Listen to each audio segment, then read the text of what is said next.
আজকে আমাদেরকে সেই কারণে নিজেদেরকে আজকে আমাদের ইন্ডিয়ান সেকুলার ফ্রন্টের সেই সৈনিক হিসেবে নিজেদেরকে তৈরি করতে হবে, নিজেদেরকে মিডিয়া হতে হবে যে আমরা সাধারণ মানুষের কাছে ইন্ডিয়ান সেকুলার ফ্রন্টের নীতি আদর্শ পৌঁছাতে পারেনি, কিন্তু আজকে তৃণমূলের যারা মাফিয়া গুন্ডা আছে তারা এই ইন্ডিয়ান সেকুলার ফ্রন্টের নামে অপপ্রচার করে গেছে, তারা সাধারণ মানুষকে ভুল বোঝাচ্ছে।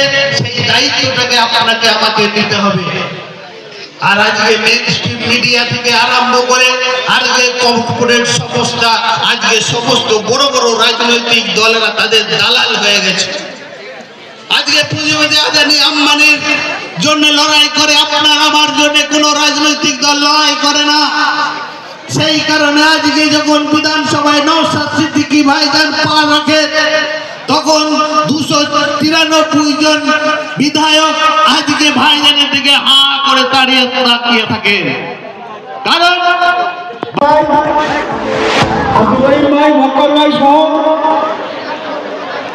সবার নাম বলা সম্ভব না।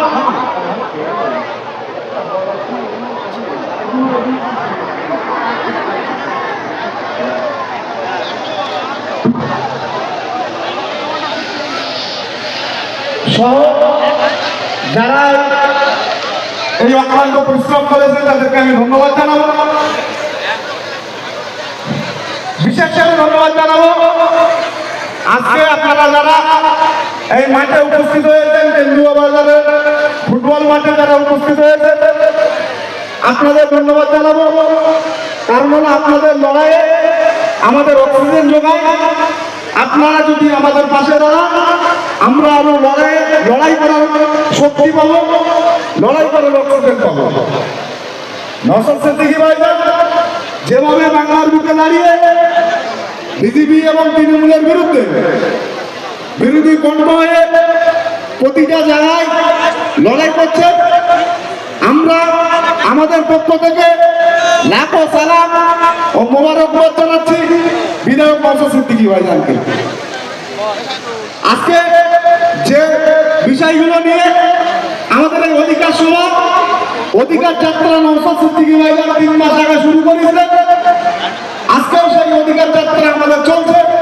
আগামী 26 সাল পর্যন্ত চলবে, যতক্ষণ পর্যন্ত পিছিয়ে পড়া মানুষ, সংখ্যালঘু সম্প্রদায়, আদিবাসী এবং যত সমস্ত সম্প্রদায়ের মানুষ যারা পিছিয়ে আছে, যতদিন পর্যন্ত তাদের অধিকার আমরা ফেরত না পাচ্ছি, আর আমার লিডার নওশাদ সিদ্দিকী ভাইজানের বক্তব্য, ততদিন পর্যন্ত আমাদের অধিকার যাত্রা চলবে।